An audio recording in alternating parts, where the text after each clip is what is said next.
आज की कहानी है सौरभ और उसके 3 दोस्त उज्जवल, नवीन और गौरव की। ये लोग बचपन से दोस्त थे और एक दूसरे से काफी क्लोज थे। सौरभ अपने दोस्तों के साथ छुट्टियां मनाने गढ़वाल उत्तराखंड के एक छोटे से गांव में अपनी दादी के साथ रहने आया था। सौरभ की दादी अपने घर में दादाजी के जाने के बाद अकेले रहती थी। कहा जाता है पहाड़ों का खुला मौसम, पेड़ पौधे वगैरह वगैरह जितना इंसानों को अट्रैक्ट करते हैं उतना दूसरी दुनिया को भी। आपने काफी बार सुना होगा कि लोग बात करते हैं कि हमने कुछ अजीबोगरीब चीज देखी पहाड़ों में जाके, ट्रैकिंग के टाइम पे देखी। तो ये कहानियां काफी ज्यादा फेमस है पहाड़ों पे। सौरभ, उज्जवल, नवीन और गौरव शहर के 4 टेक्नो सैवी कल्चर से निजात पाने गांव के नेचुरल एम्बियंस के मजे लेने आए थे। पर इस एक्साइटमेंट में तब अजीब मोड़ आया जब सौरभ ने उन तीनों को दादाजी के बताए दूर पहाड़ी वाले गुफाओं की कहानी सुनाई। सौरभ ने बोला कि दादाजी कहते थे कि उन गुफाओं में शैतान का राज है। सालों पहले वहां बलि चढ़ाई जाती थी, पर अब वहां कोई नहीं जाता।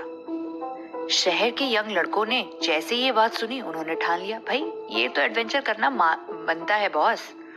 तो समय तय था, सुबह जाएंगे और दिन तक वापस आ जाएंगे। उजाले उजाले में भी डर भी नहीं लगेगा कुछ। सब रात को टाइम पे सो गए, पर ना जाने क्यों सौरभ को अपने दादाजी के शब्द याद आ रहे थे। उन्होंने जब कहानी बताई थी तो कहा था कि उन गुफाओं में कभी भी नहीं जाना।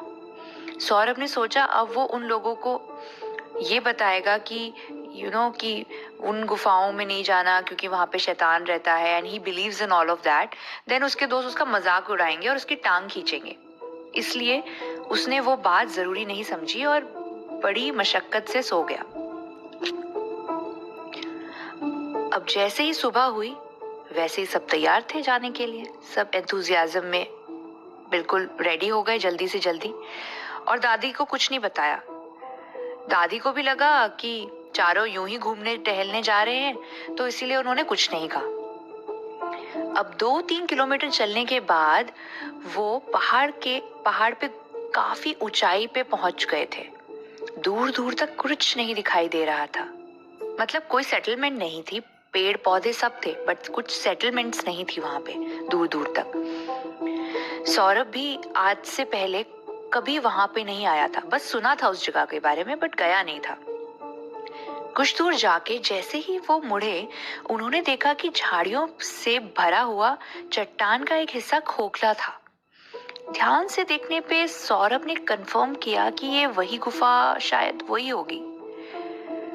झाड़ियों को देख के ऐसा लग रहा था कि सालों से यहाँ कोई नहीं आया। तीनों झाड़ियों को काटते हुए एक के बाद एक अंदर घुसे।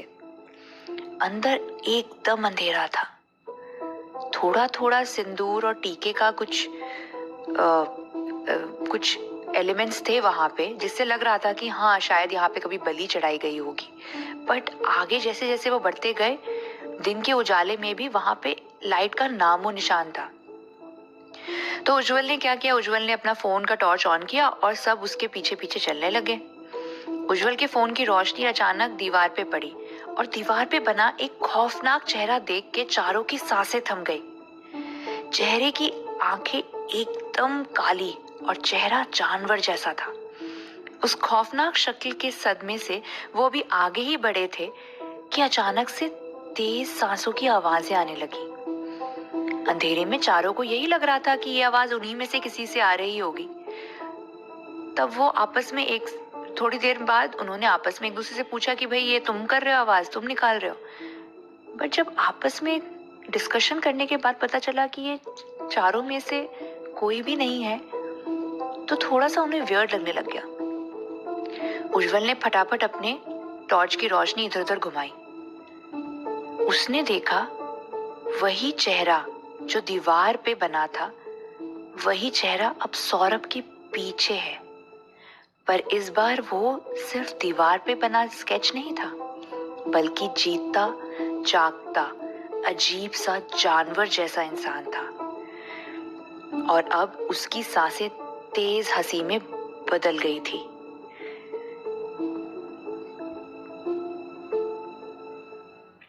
सौरभ इस आवाज को सुन के बेहद डर गया उसने पलट के देखा भी नहीं और भागने लगा। बाकी दोस्त भी उसके पीछे दौड़ने लगे। उज्जवल आखिरी में था, इसलिए उसको और भी डर लग रहा था। वो तीनों के पीछे दौड़ रहा था और तभी उसका मोबाइल उसके हाथ से गिर गया। जैसे ही उसने वो उठाया, वो बूढ़ा खूंखार आदमी जिसकी आंखें एकदम काली थी, काले कपड़ों में उसके बेहद करीब पहुंच गया और उसके पैर पकड़ लिए। उज्जवल जोर से चिल्लाया। सौरभ और बाकी दोस्त बाहर निकल चुके थे गुफा से, पर सौरभ को अपने दोस्त की मदद करने के अलावा कोई और चारा नहीं सूझा। उसने उज्जवल की तेज चीख सुनी और वो अंदर घुसा और उज्जवल की चीख को फॉलो करता करता वहां पहुंच गया। जैसे ही वो वहां पहुंचा, वो उज्जवल से टकराया। उज्जवल एकदम ठीक ठाक खड़ा हुआ था। डरे हुए उज्जवल को एकदम नॉर्मल पाके, जिसकी आवाज अभी थोड़ी देर पहले सुनाई दे रही थी, वो उज्जवल एकदम नॉर्मल खड़ा था अब। सौरभ हैरान था। उज्जवल ने कहा, अरे जल्दी चलो यहाँ से। सौरभ ने उससे पूछा, वो बूढ़ा आदमी कहाँ है? वो जानवर जैसा आदमी कहाँ है? उसने तुम्हें कुछ किया तो नहीं? उज्जवल ने पलट के बोला, वो अपनी जगह वापस चला गया है। जिस तरीके से उज्जवल ने बोला, उसके शब्द सुनकर सारे दोस्त हैरान थे, पर इस अजीब घटना के बाद उनके अंदर का जोश एकदम ठंडा पड़ गया था। उन्होंने किसी से कुछ नहीं बोला, इस बारे में और कोई डिस्कशन नहीं करी और वहां से चलना उन्होंने सही समझा। जब वो बाहर आए, उन्होंने देखा कि बाहर एकदम अंधेरा होने वाला है। मतलब बिल्कुल ऐसा लग रहा था शाम के 7 बजे, एकदम सन्नाटा है, अंधेरा हो रहा है। सर्दियों के दिन थे तो एकदम अंधेरा हो चुका था। बाहर आने पे ऑलमोस्ट अंधेरा पाके उनकी हैरानी और बढ़ गई, क्योंकि उन्हें पता नहीं चला था कि वो गुफा के अंदर इतने चले गए थे कि सुबह से देर शाम कैसे हो गई, कुछ समझ ही नहीं आया।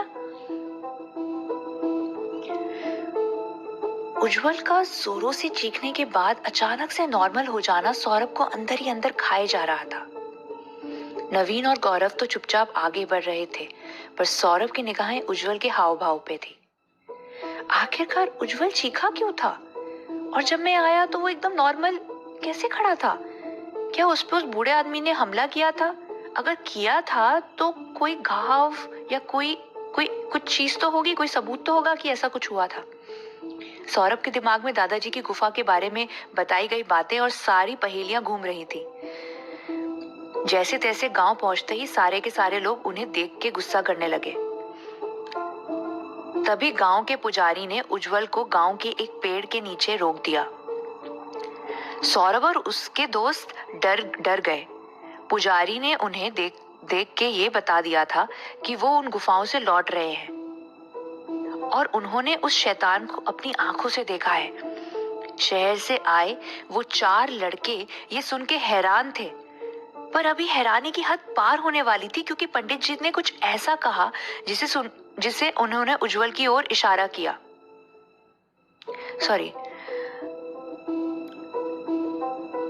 पर अभी हैरानी की हद पार होने वाली थी, क्योंकि पंडित जी ने कुछ ऐसा कहा जिसे सुन के सारे गांव वाले भी बेहद डर गए। पंडित जी ने कहा, वो शैतान इस लड़के में है। उन्होंने उज्जवल की ओर इशारा किया। उज्जवल हंसने लगा, तेज तेज। अजीब बात ये थी कि उसकी हंसी और उस बूढ़े आदमी की हंसी बिल्कुल सेम थी, हूबहू वही आवाज। तीनों दोस्त को पता था कि ये आवाज डेफिनेटली उज्जवल की नहीं है। अब वो कुछ नहीं बोल पा रहे थे, वो सिर्फ उज्जवल की ओर देख रहे थे। पंडित ने जैसे जैसे मंत्र बोलने लगा, वैसे वैसे उज्जवल बेहोश होने लगा। अब वो हंस नहीं रहा था, पर कांप रहा था। सौरभ उसको हेल्प करने आगे बढ़ा, पर उसकी दादी ने उसे रोक दिया। थोड़ी देर बाद सब शांत हो गया। उज्जवल जैसे ही होश में आया, उसने पूछा, अरे हम केव से गांव कैसे पहुंचे? और वो आदमी, वो कहाँ है? उसने तो मेरा पैर। सौरभ कुछ बोल नहीं पा रहा था, उसको कुछ याद नहीं था, और ना ही तीनों दोस्तों ने उसे ये किस्सा कभी बाद में बताया। उन्हें पता था कि केव से लेके गांव तक जो अंधेरे में उन्होंने पूरा रास्ता तय किया था, वो अपने दोस्त उज्जवल के साथ नहीं किया था, बल्कि किसी और के साथ किया था।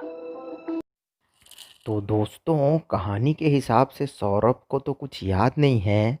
तो गुफा से गांव तक सौरभ जब चल के आया है, तो क्या लगता है आपको उसके अंदर किसकी आत्मा घुस गई होगी?